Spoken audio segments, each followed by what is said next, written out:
Thank you. Except idle chit chat about fish balls. Fish balls.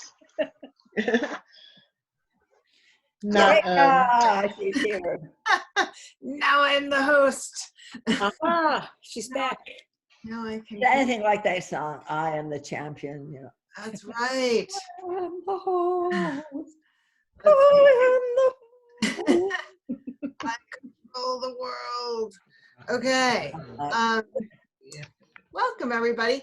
Well, I heard from one person that she was maybe not up for it, but it looks like she was just the only person who was up for it enough to let me know that she wasn't up for it. I do think people are getting a little burnt out on Zoom. Some folks, especially if they're working from home on Zoom. Speaking of, there's Sue. Or maybe they're just, you know, the commute, they have to work longer. Because, hey, Sue. Hey there. Now, do you work all day on Zoom from home now? I do, except I just escaped from the hospital yesterday. Oh. I've been actually pretty ill. Oh my gosh. Do you have the COVID? I did not, and that's one thing I tested negative for. No, I had a really bad bacterial sort of gastro and C. diff, which happens sometimes. Your systems get out of whack if you're taking antibiotics, which I was for dental surgery. And so everything kind of gets a little haywire and you need to really watch out for it. So, yeah. Yep, been there, done that. yeah. Nasty one. Glad you were able to get out of there. Some people are a little burnt out on Zoom, but boy, that puts that into context. Well, this is my first Zoom all week, Elizabeth, so I am bright and ready. Awesome. This is the fun Zoom. This isn't work. This is right. play. Fine. All right, let's go ahead and start with the goals. And so this is thinking back a week or two, wherever you last set a goal. What was it? We're working on making them simple enough to remember. That's like the main goal. And then think about how it went. And really that's mostly to figure out if it was the right goal for you, if it was a goal that was inspiring, if it was a goal that was doable under, you know, say global pandemic, you know, how it worked for you, in fact. And yeah, so go ahead and put that in the chat.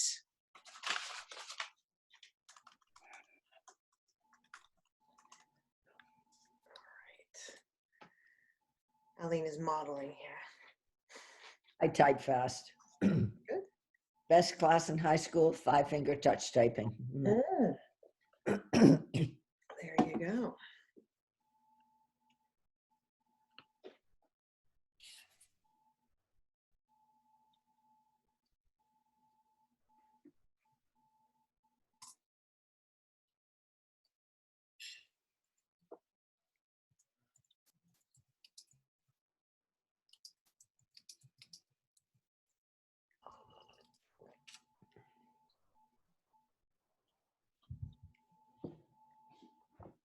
Catherine, where's Catherine? That's a good question. And Jennifer?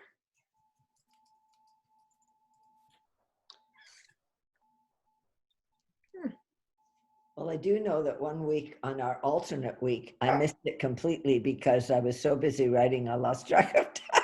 That's a good thing. I didn't sign on. That's a sign you could just sail right by. All right, well, I know Eleanor might not come. Julia, I know, is also doing a lot of Zoom work. Jody's also in the Tuesday class, so he was there yesterday. It was the alternate week, but I got them started. Anyway, all right, let's see. Goals are here. Okay. Aline, goal, get my character to capture point by May 17th. This is good. Put your characters in danger. So far, I've got her into Berlin, not out of it, but progress has been made. Excellent. Very exciting. Francis, my goals were a total break. No, to Then- take a break. Yeah, It- that makes sense. I get it. That's a great goal. What? Yeah. And then allow myself to do research. Also trying to force myself to set up a platform. How did the total break go? No, it wasn't supposed to be a total break. It was to take a break. And this is one of those word changes that happened. Oh, I thought it was to take a total break. No, no. I no, love no. that. I think that was like an unconscious urge. Yes, I think it's wishful thinking on your part. I think I did sort of for a week. 1 week. Back Good. Not last week. Yeah. And then have you been enjoying the research? Yes, I feel very lucky because I'm also thinking about the book 2. Mm. And I was thinking about what is going on around my character, particularly in the year 1774. And this new book just came out called 1774. And, and it's really good by a historian from Cornell. And so I'm reading that. Oh, fun.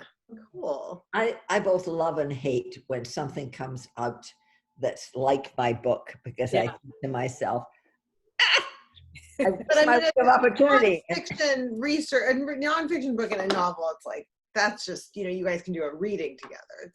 It's the Wait. comparable. I just write it down as another on my list of potential comparables and hope to God I can move forward. Exactly. It is. This is a great thing. So when what the publishers actually look for is other books like yours that sold really well. And so when another book is successful that is like yours, be happy, because they're not looking, it would be lovely if they were looking for something so utterly original they'd never seen anything like it before, but they're not. So don't despair when that happens. Well, All right, Sue, to recapture my manuscript from Scrivener and rework my assignment for Bookeneer on Monday. Oh no, you both went to the hospital and had Scrivener problems. That seems unfair. It is purely unfair. And the Scrivener problems predate the hospital. I was trying to feel well enough to get down to my office to pick up a hard drive that I think has an earlier version, but then I was unsuccessful in that. So maybe next week. Yeah, you definitely do some good stuff now. I mean, yeah, good karma has got to come my way. Exactly. All right, Felicia had the no goal, which is also a great goal, and wrote a beginning for the internet story, and worked on structure inspired by something she heard to remember not to waste the gift I've been given as a writer. I'm supposed to use the gift, not hoard it to myself. Yes. Excellent. I think the no goal is working. All right, Cheryl's goal was to write 1 hour a day, and she said pretty good. Sometimes it is more thinking about what to write. That's fantastic. I just read, who was it that was saying this? Anyway, I can't remember who now, it'll come to me, but somebody was saying that some famous writer was saying he sits and he can't do anything but write. He doesn't actually have to write during his writing time, but he can't do anything else as long as he's sitting there. So, and thinking definitely is an important part of it. We wouldn't want to never think. Although if you can think on the page, that can be great. Like write, well, I don't know if this, and all the things that spin around, you get on the page, and then occasionally that suddenly turns into a scene, or the notes are useful later. So. Well, I think, at least for me, that mostly it's about whether I can actually do this particular story in the way that I would like to. And yours Because is also historical, yes? Yes, Yeah. I simply cannot speak in the voice, and I can't find any female that can get enough history on that I can be accurate, and God knows accountants like to be accurate. So, yeah. So I'm actually thinking about switching subjects. Oh, wow. Anyway, Well, that's interesting. I mean, there are definitely books where they'll make up a female character, right? Like, I don't know, a slave or something. Like who's undocumented in history. Yeah, that's interesting. It's interesting to think just about what other people have done in that case, you know. Yeah, I have thought about that, but there's so little documentation on a real person, and it's hard for me to make up a person because I've done so much research at this point that I know all these people. Anyway. Yeah, really interesting. Did you ever read the French Lieutenant's Woman? It's like an old. No. Anyway, Saw the movie. Yeah. Well, the book's better. Although I saw the movie like when it came out, I think I was a child, or a teenager. But the book is, anyway, it's really interesting because it's a historic. Has anyone read it? The French Lieutenant's Woman? Yeah, it's a historical novel, but it's talking about being a historical novel too. It kind of, and the different, like, so it's got a contemporary perspective, and it kind of thinks about the history as it's going, and it's, I don't know, it's really one of my favorite books. Yes, Felicia. One question and then one statement. What year does it take place? Cheryl? Starts in 1496, goes to 1584. All right. And so there's no literature of the time.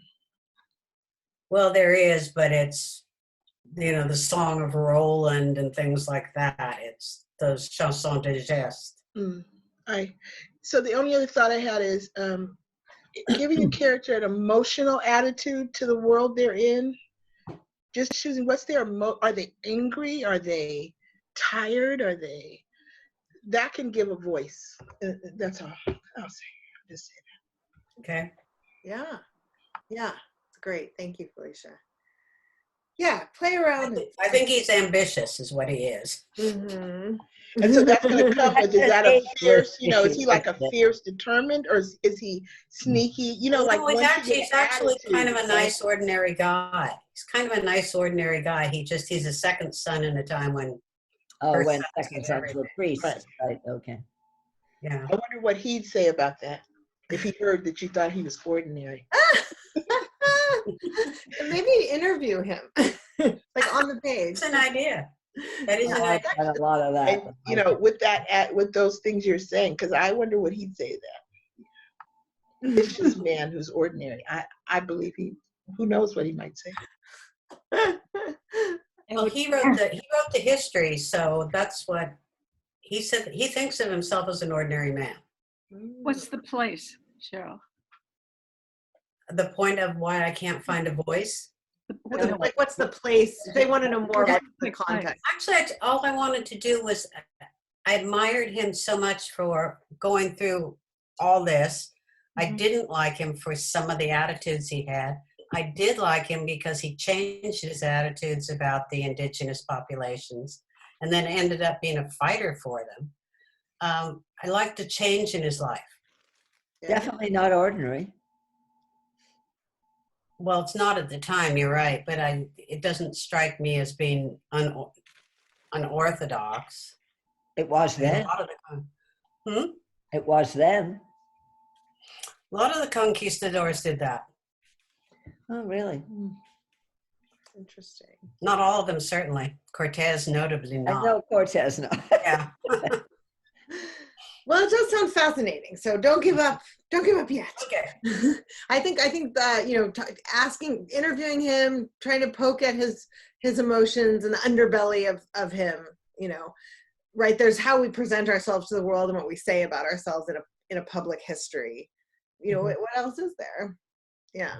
What other people say about us. Yeah. Too. Yeah. All right, but anyway, that's all very exciting, as you can tell. Bridget, keep generating scenes, finding the linear strand, and did you do that of where it goes in the plot? Sometimes it's a challenge, but I've been doing it. Oh, good. Yeah, it's Everything's a challenge right now. right. Everything contains the whole is one of the problems. So Yeah. That's wonderful, though. I'm glad you're plugging along. Francis, so you're suggesting the Isabel Allende book. Okay, great. To share. Thank you. And great. I have not heard of that book. Lots of historical Really writers good. here. All right, so let's write then. So this is a fun class on getting it wrong. And this was a request, which I put this at the top of the page here. From someone from my other class, just from the Tuesday class, said, I don't know how to limit my main character's awareness intentionally. And this came up actually because maybe like last quarter, we'd done a class and I complimented her on having a character who was very self-aware. And that can often be really interesting, a character who knows themselves or can comment on themselves. And she said, I feel like that's the only way I know how to do it. And that's my strength, but I don't know, conversely, how to limit my character's awareness intentionally. And she says, and I know from my exposure on this planet to brilliant works of fiction, that being able to limit or hobble a main character so as to give them the place to start their arc is integral to story. And in fact, it's like that's what you were just saying, Cheryl, right? Like he started off in this one place that was where he had things wrong, right? He had wrong ideas about the indigenous peoples, or and maybe just historically common ideas for his his position in class and whatever. But he was so it's like it's always interesting when a character changes and they have to change from something. So where Truby, John Truby in his Anatomy of the Story says, what is your character wrong about? That's one of the questions he asks, and I think it's a great one. So basically we're just going to look at this sort of juicy place where stories launch from, which is the moments when characters are getting it wrong. That stories are about change and development and growth and learning. And so they do start with characters who are what I call characters in need of a story. And getting it wrong is definitely one place to be in need of a story. So we're going to start with a bit from a memoir. And this is pages 10 and 11 of this memoir called Everything You Ever Wanted. So you'll see that it's actually 2 full scenes, and it's kind of a happy ending. But what happens if your happy ending happens on page 11 of a whole book? Like, it's not just going to be that then the rest of the book is just all the joyous details of that happiness forever after, right? We wouldn't even want to read that book because we might want to live that life, but we don't want to actually read that book. So we know when we start with the happy ending that more is to come. So it's kind of a fun trick to think about, where's a moment in your character's life where they were like, this is it, right? There's a lot of jokes going around right now about like, what people thought 2020 was going to be about, right? Or like, one I saw was like January 2020, this is going to be my year. And then like March 2020, wiping with a coffee filter, whatever, right? So what are we wrong about? So here's this one. And then again, as I mentioned, I think it's really interesting to note these are 2 complete scenes, even though the whole thing is, 6 or 7 little tight paragraphs, very short. When I wake up, I leave Scott sleeping in one of the twin beds that we have pushed together. I pull on my jeans and walk bleary out to the road, my hand shielding my eyes. Wind kicks my hair back and forth, blows sand into my eyes. The sky is dead clear, the kind of blue that begs to frame a host of cherubim. It backs straight up to the deep pink-orange earth, and everything is set in high relief by the altitude and the shock of morning sunlight. I have never seen the southwestern desert. I have always wanted to. It is everything I hoped it would be. How corny. When does that ever happen? It feels unnaturally still. I am going to marry this guy. A year later, Scott, with an enormous candy bar in his hand, walks into the hair salon where I work and says, I thought you might be hungry. Also, how about you quit this job you hate, marry me, and go to graduate school? Straight out of the final scene of An Officer and a Gentleman. I say yes, duh, of course I say yes. I go to graduate school to get my MFA in creative writing like I always dreamed. And we live happily ever after. Page 11. Why do I not believe that? Anyway. Right, you can't believe it. I mean, if you did believe it, you would be like, well, I'm not going to read the book because that's nice. You marry. He's a rock star. This is a real. This is a memoir. Like, okay, you marry this rock star, you live happily ever after, great, you know. But there's a couple of things that set this up really interestingly. And one is,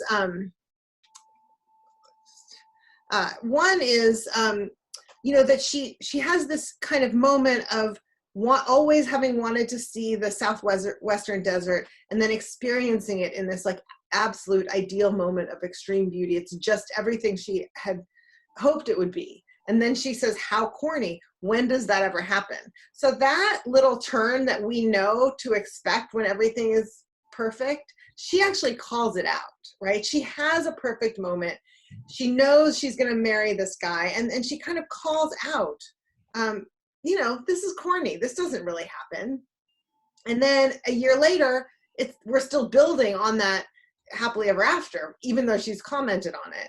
And he sweeps in, and she even says here, straight out of the final scene of An Officer and a Gentleman. So it's like, well, this is like a movie, right? So she's in there kind of nudging us a little bit about, you know, about the happy ending. And so there's a little wink with We Live Happily Ever After when you say that on page 11, right? That's a little bit of a wink. Also, just some great detail, like the vivid sense of place. And I think the detail when he comes in with an enormous candy bar in his hand, right? Like there's just, I mean, this is real life. And so the kind of advantage of memoir is that when you remember something, you usually remember a few really vivid details. You know, they stand out and they're meaningful and they carry emotion. And that's what we're looking for in fiction as well, right? The details that would stand out in memory if we were just making it up. So, so vivid detail, these complete scenes that just get to what's important here. She wakes up, she leaves him sleeping, she goes out, she has this incredible moment, and she has this realization, I'm going to marry this guy. We don't know if that's true or not, right? Again, if the chapter ended there, we'd be like, well, is she going to? A year later, she does, right? So we're building, and they live happily ever after. And now we know that's the end of chapter 1. But we know chapter 2 is, again, not just going to pick up and get better from there. So, yeah. So go ahead and see if there's a happy ending for your character early on, a moment where maybe there's a moment where they're getting everything they wanted. Maybe there's a moment that just where they're having a perfect moment, right? Like she has in the desert there. Just something that shows us really what this character most wants, so that when you rip it away from them later, we really see what's at stake. We see how much it meant to them to get it, and how triumphant it was. It was, you know, it was our characters. They're at the beginning. They're at their happy ending when everything gets turned upside down, right? In the beginning of a book, just like they hope to be at the end of the book. So play around with that, see what happens. Let's do 10 minutes. And remember, whatever you write is great. That's all you need to do is write.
Couple more minutes.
Okay, I am going to put you into trios.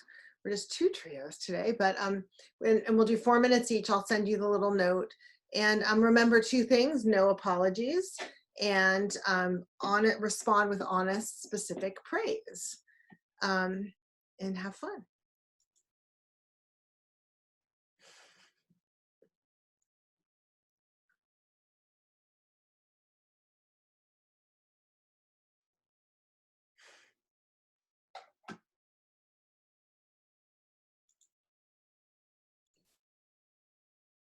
Okay. I just unpaused the recording, so I hope I ran it while I read the exercise. Exercise number 2, appearances can be deceiving. If anyone's watching this video, because there are a lot of people absent and I didn't record it, please go read it right and come back to this moment. Hopefully I pressed pause at some other moment. But anyway, there we go. It is just one of those quarters where things are a little crazy. Let's hear some of these. Let's see what happened on the page. Who is ready to read? Curious. Wondering. All right, we'll do Bridget and Aline to start with. Great. Bridget. Okay. It was July, harvest season. Vito had no idea what to expect. He thought of an idyllic scene of yeoman farmers. He saw vast fields of ripe golden wheat sheaves. He felt the urgency in the air. They had to get the crop in before the clouds in the southeast turned into a hailstorm and pounded the crop to nibbins, destroying the whole season's work. He saw the red International Harvester combines combing the fields, the men in their striped bib overalls and blue work shirts and straw hats, their faces black with grain dust. The air was full of crop dust. It was their very busiest season, and Biddy brought him here to visit the farm for the first time. "Jump up here," one of the men called him. "Want to drive a combine and see the view from the driver's seat?" He was game. He was trying to be a good sport. Suddenly he couldn't breathe. The dust overwhelmed him. He woke up in the Sisters of Mercy hospital. Not waiting for an ambulance, they'd rushed him straight to the emergency room where the doc gave him a shot of epinephrine. He was in anaphylactic shock. This was the worst allergy attack he'd ever had. His sinuses had always been frail. His deviated septum had undergone a surgery, a botched one, that left him with a crooked nose that didn't filter. Sentence drifts off. Great. I love, so, I love when it starts with, he had no idea what to expect of a farm, right? And I thought, well, but, every character conjures something. And indeed, then he came up with this yeoman farmer's image, right? And that tells us so much about character, doesn't it? Again, it's like we will come up with something, out of no idea what to expect. And then what it is, it gives us sort of his sources, his context, right? So that's just a wonderful moment. And then instead we get all this dust and the combines, they're red, right? So we get this wonderful, vivid sense of that. I wanted to see one action when he said, he was trying to be a good sport, like so he climbs on, he grabs something. So just do another little very vivid moment there, like you do with the dust and the combines. And then when it overwhelmed him, it's kind of interesting because we're almost in his point of view. We're not, but we're close to his point of view. We know he wanted to be a good sport and all of that. So I wanted a beat there again from his point of view, like it overwhelmed him or it went black or whatever happened, he passed out, right? So just to kind of dig into that a little bit. Yeah, great. Mm-hmm. Great, yeah. All right, Allie, you are next. Oh, and a reminder, people can put notes in the chat if you notice something, a specific honest praise. Yeah, that can go in the chat. Oh wait, Eileen, you are muted. That will not do. Doesn't help, does it? There we go. In this scene, Riva is walking from the train station in Berlin to her father's apartment. She turned a corner to confront another bombed out building. It must have been bombed recently because the rubble spilled into the street. No one had cleared it. Riva stepped into the street to walk around the pile when she saw a little Jeep with 4 figures half buried in the concrete. In the front passenger seat was a little Hitler, his mustache now melted into a smudge on his face. What had happened to the boy who'd owned it? Did he die in this bomb? Or was this an old toy? Was the boy at the front now? She'd never know. Rage rose like bile. She picked up the Jeep and threw it as hard as she could further into the street, hoping a real Jeep would come by and crush it. All right, I love the not just the image of the rubble spilling out into the street, but her knowledge of that meaning, that they do clean it up. And so if it's new, if it's still there, it means they haven't yet cleaned it up. And so it means it's new. And I just think that's very, that's very, very much a detail of someone living through something. It's the kind of thing you don't automatically know in the same way. I really like that. I will say I got a little bit confused because I thought the Jeep, and I may have just, I'm just listening, right? But I thought the Jeep was like a full-size Jeep. And even the little Hitler I thought was like some person who, anyway. So then it was like, then I got the little, and I love the smudge, but then I got the little Hitler was a toy, but I still didn't know the Jeep was until she picked it up. Okay. So again, maybe fix that. Yeah, just make sure it might be me. Just make sure it isn't. But yeah, great. And I love, again, it just felt really like this authentic moment, that I wouldn't necessarily just know, without experiencing it. There are very few of them still left, and you can pay a fortune to get one. I think I won't, but thank you. I know. One more? Should we hear anyone else want to read this round? All right, Sue.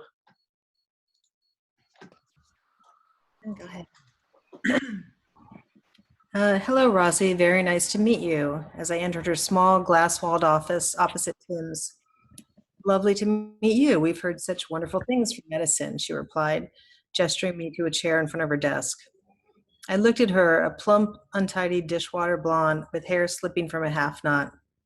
She had on a cardigan stretched over a shapeless navy dress and cheap shoes with 1-inch heels, into which her legs, seemingly without ankles, ended abruptly.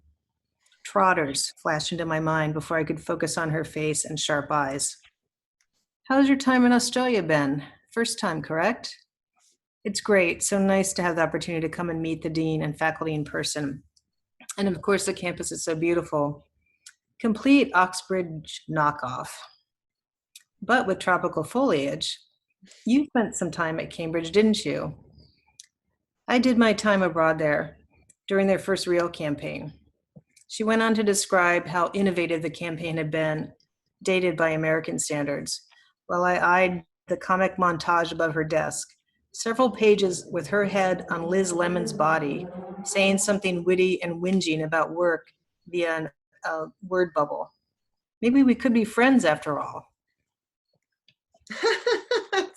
That's a funny turn. I love that. It's so very specific. Like seeing this these caricatures with Liz Lemon's body is like, oh well, that's the turning point. Maybe we can relate to this person. And there's like a hint of it earlier because there's all the cheap shoes and the sort of shapeless navy dress and the seemingly without ankles, but then there's like before I could focus on her face and her sharp eyes, right? Yeah. So I was interested in that. Like there's this, and so it felt like it was a wonderful way to signal that our narrator was getting something wrong, right? And I think it's quite, like there's a charm to going along with a first person narrator who's getting something wrong, right? And who's letting us in on this moment of misreading somebody or whatever, missing some, or whatever it is. So jumping to conclusions, so yeah. And we see her do that about the place as well, right? A little like poo-pooing it and all of that. So yeah, I like that. It's intriguing. And the hints that there's more here, and even her picking up on like, oh, maybe I could be friends with this person around that very specific Liz Lemon image is great. Yeah. The one thing I wanted going in was like and maybe it's already in there from some earlier moment, but I wanted to know what our narrator wanted from this situation. You know what I mean? What did matter to her here? Because she does keep being like very proper and, she shows up a lot, even though she's kind of internally dismissive, even before she decides there might be something redemptive here. So she clearly does want something out of this moment. Well, I should have been clear. It's a job interview. Yeah. And it's a job she really wants. Yes. Yeah. So I mean, that's interesting though. And it's like, how do her judgments about the person and the place and stuff impact her desire? Does she still, you know what I mean? Like, it just makes me curious. Well, there's a lot, I mean, as you'll know, and maybe I'll talk more about this on Monday, but there's a lot of tension between these two, and it begins at this first meeting, and the little resentments and competitiveness and judgments are all kind of set into place at their first meeting. Yeah, great, good. All right, we're a very small group, so I think we will write on, unless there's someone who would like to read before we write on. All right, Felicia. Oops, will you unmute you, please? You did it. Oh, am I? You are unmuted. Oh, good. Strong jaw, manly. Nothing about him said, relax your guard. His messages in DM were alternately literate and garbled. She sat back from the computer. The thing about the internet is you can't be sure what's going on in someone's heart. You glance at the globe round profile photo, you make a general assessment, an inventory, if you will. Dark, piercing eyes, you lean into the screen. Are his eyes black? No light shines through. Serial killer vibe to those eyes he's got. But the mouth is soft, grim, what one might think. But she knows now, this being her third internet lover, all her men wanted to look like that, empty of emotion, tough exteriors. No man wanted to look soft and rumpled, available, not like the women. She herself had the warm, welcoming smile, the eyes that sparkled hello.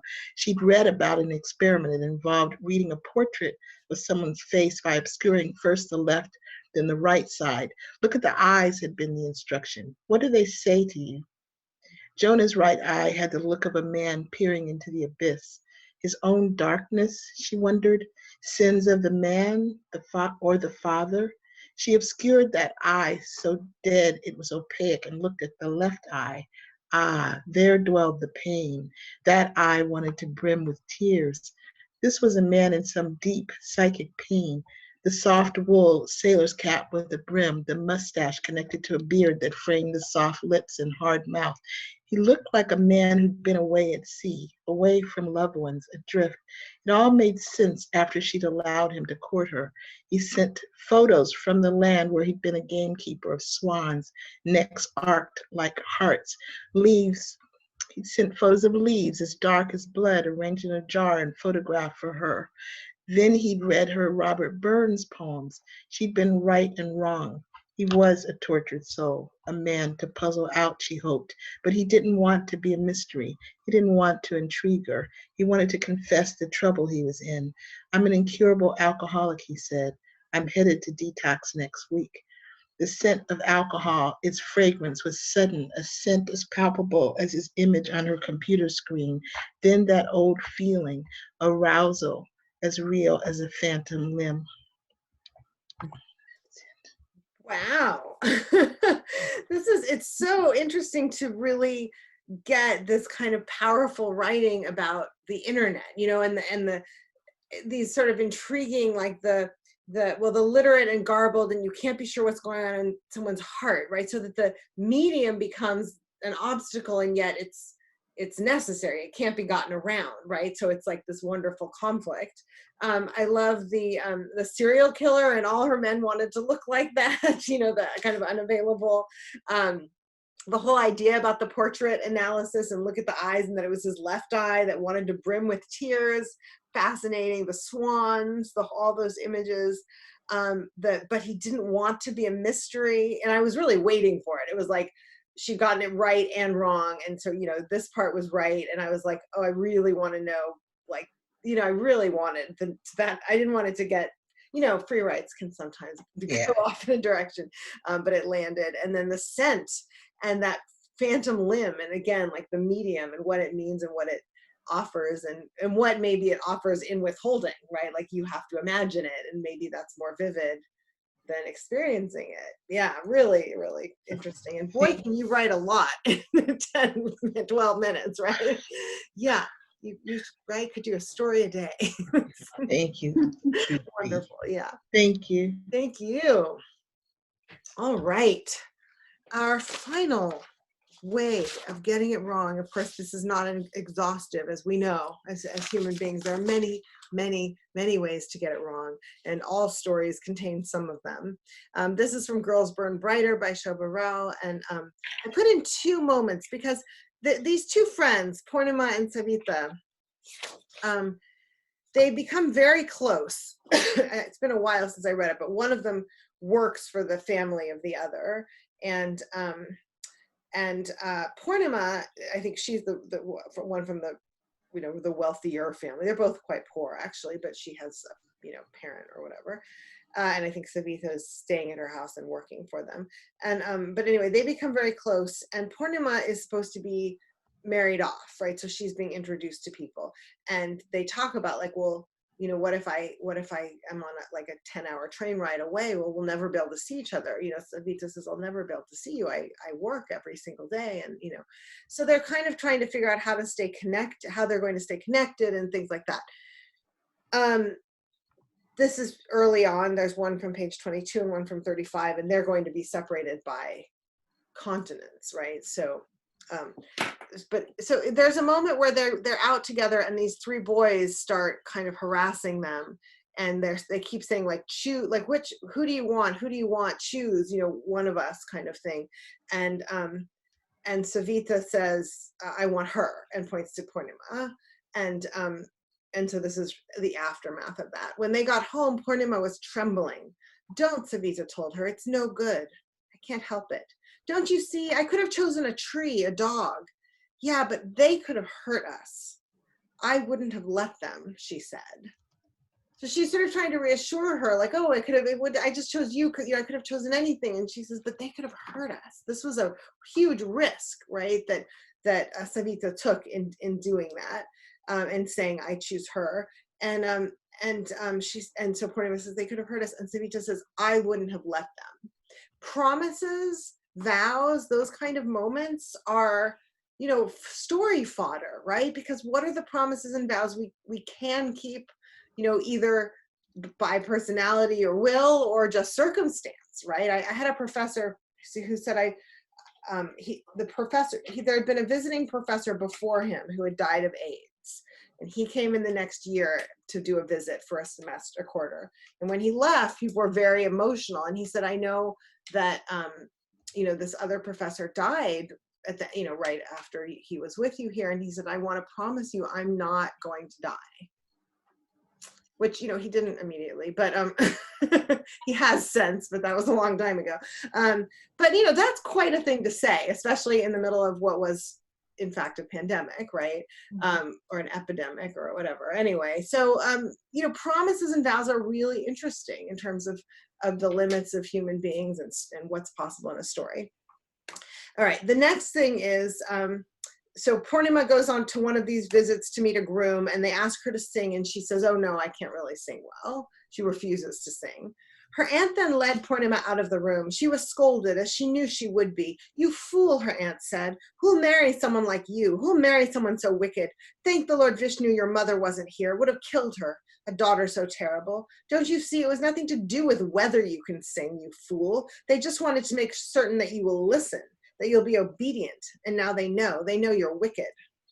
When Purnima told Savita the next day, she laughed. That's it, that's how we do it. Meaning, we're not gonna get separated, right? Because if you just never marry anyone, we won't get separated. She says, that's how we do it. Then she pushed a strand of hair that had fallen across Purnima's face and said, that's it, we're safe. Right, like, oh, we've figured out a way around the system. You just refuse to sing and they won't be able to marry you off and we'll always be together. We're safe.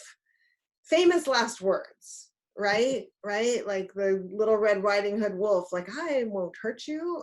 The better to see you with. So promises, assumptions, like moments of relief, moments of certainty, vows, right? Like those places where we're like, look, we made it.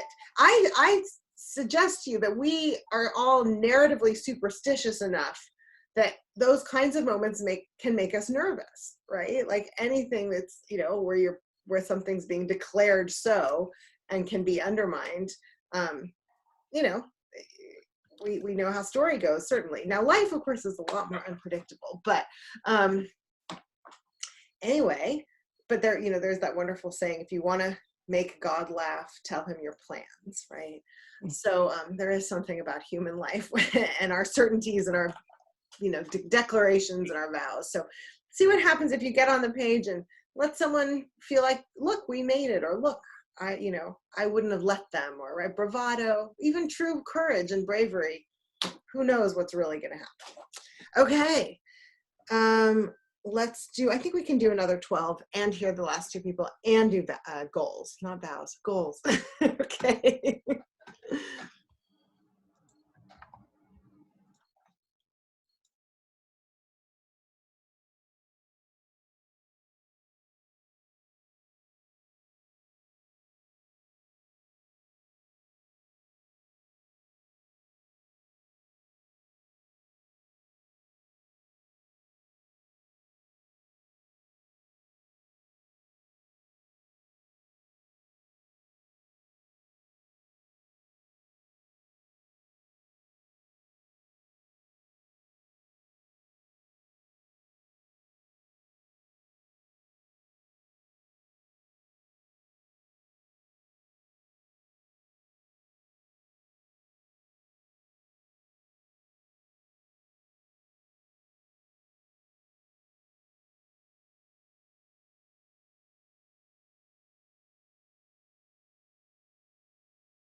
Couple more minutes.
Okay.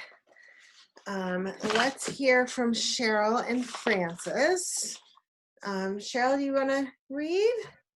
Sure. Our banners snapped in the stiff afternoon breeze, rushing up the river from the sea to Sevilla. The heat was like an enormous invisible cloud pressing down the buildings surrounding the plaza, and we hurried as we passed the cathedral's great doors toward the violet shade along the sides of the towers. Pedro Arias de Avila stood on the highest step of the doors, highest step before the cathedral doors, and motioned us to silence before he spoke. Spaniards, we sail today for gold and glory and God. We go to gain souls for Christ and add honor and glory to our families. Each of us is a Hidalgo or a son of a Hidalgo. Together we will build a castle of gold in the new world. Fantastic. I love the energy of it. The verbs like snapped and rushing and pressing and that invisible, enormous invisible cloud of the heat and the violet shade, the cathedral. I mean, just the sense of place and of the energy of all of them there. You know, and then being motioned to silence. And then I love, you know, gold and glory and God and this, you know, we'll do this together. I mean, you feel that energy of, you know, of the. Well, they get off the boat in Panama, so. That's fabulous. That's great. Yes, lots of things those explorers got wrong, right? Yeah, that's the promise not kept, so. Right, wonderful. I love it. Yeah, really, really full of energy and vivid sense of place and just the whole moment. Yeah, great. Brought to life. All right, Francis. Okay. It was a letter from my Uncle Jim to my dad, Jack, that set things off. Jack called me up, excited. Jim has a job for you in Alaska. The word Alaska drowned out my good judgment. All my hackles should have been raised by the words, Jim has a job for you.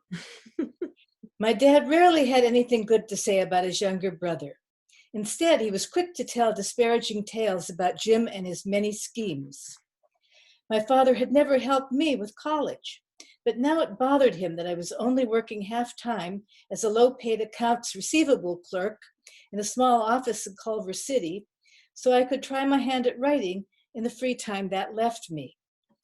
He thought I should be using my master's degree and my teaching credential. And it was true. I was getting a bit tired of scrimping on everything and not managing to write much worth reading. But mainly it was the idea of a job teaching high school biology in a scenic small town in Alaska. Soon I was on my way, eager to leave the sprawling, smoggy LA basin behind. Fantastic. I love the like Uncle Jim to Dad Jack, and like, you know, just like it was a letter, like we kind of know something's going to go wrong, and then and that, you know, that it set things off. And then I love that it's like the word Alaska, right? Like, you know, hindered my good judgment, whatever that phrase was, and that it should have been, you know, Jim has a job for you, right? And like the whole kind of neat, like you just give us this wonderful, neat sort of portrait of the family history that kind of gives all meaning to all of those words. And then, you know, the image of the scenic. So Leo, go away. Go away. Sorry. So yeah, and the just the scenic small town, like the whole fantasy, right? And you know, you can just, again, it's that sense of story, and we've got the warning, like what, you know, what to expect here, and the sense of being swept up by something, and we know, you know, there's going to be some kind of glorious trouble there. Yeah, fabulous. Thank you. Great work. I think there's just, it's, you know, I think this is a good reminder that story is about, I mean, like life, story is about characters getting things wrong, and nothing creates a learning opportunity like getting things wrong. Let's go ahead and set goals for the coming week or two. And again, you know, really think about not only what you hope to do, but kind of how you want to support it. Is there a time you want to do it with, you know, is there a friend you want to meet on Zoom or text and say you're doing it, or just, you know, read a poem and then write. I mean, there's lots of ways to support yourself. Give yourself some chocolate after. And again, you know, what kind of goal works for you? Is a time goal? Does that feel like, okay, look, I know I'm done? Or a word count goal might suit you better. You know, one of my kids is like always wanting to earn money, but he doesn't want to do an hour's worth. He doesn't want it to be an hour. He wants it to be a task, so he can do it as efficiently as he can, and make that whatever agreed upon amount of money. So, you know, what kind of goal works for you best, and then make it simple and gentle and kind, because these are rough times. So make it work for you. All right, Aline is going to send Reva to her capture point. Poor Reva. It's a small group from Book in a Year. Yay! I think it is Diana's birthday today. I saw zip by. Oh, really? Oh. Yes. I mean, that's now, I guess it's not in Italy. Well, yes, it's tomorrow morning there. It's never too why late not? to say happy birthday. Yeah, well, happy belated birthday. Yes. We met last Monday. We're meeting next Monday. Fabulous. Felicia, no goals. Yes, that is working really well. But I loved having a writing time, even if I don't write at that time. Now, do you not let yourself do anything else at that time? Yeah, that's what I meant. Yeah, and then that is writing. I mean, Yeah. that is writing is. Yeah, I always think so. Yeah. Of shared Reading. daydreaming, reviewing it, you know, thinking about it. All right, Bridget, daily writing, add to manuscript word count. Yeah, there's something nice about, you know, that's that accountant piece, Cheryl, right? It's like, look, it just keeps adding up. Francis, just keeping up with the research and trying to not get too distracted by other tasks. Yes. Cheryl, get to know my main character better in an interview. Wonderful. Choose him or discard him and find a new main character. Great. I read that Isabel Allende book. Fabulous. Great. Did we get you, Sue? Yes, there you are. Right as I said it. Participate in both Friday and Saturday's group write and Sunday work on and turn in an assignment. Yay. Excellent. Well, great work, everybody. We were small but mighty today. So, and yeah, power on. I know Catherine emailed me that she'll be watching the video. So, hi, Catherine. I've got a question. Is there, what is a group write? Do you guys do a meetup or how does that work? I have a group with my book in a year. a subset of Okay. that. Got it. Yeah. Yay. All right. Well, have a wonderful evening. And I will Same see to you. Take Thank care. you so much. Thank you, everyone. Maybe you can go back to the person to whom you said go away and bring them back in again. Just so you know, I was getting Our sprayed dog. with water through the window into the interior space. So I Oh, wasn't. that sounds familiar. I had boys too. You didn't know what was happening. You probably couldn't Right. tell. This is front. But we have kids. that Girl, take care of it. yeah. By You the did time they well. got to be teenagers, they'd be on the top on the roof of our 2-story house with hoses. There you go. Well, I'll look forward to that. Oh, yes, you will. Have Well, a good- well managed. have a good- Thanks, Elizabeth. Take care. Thank you, Bye-bye. Elizabeth. Take care. Bye, everyone. Thank you. Bye-bye.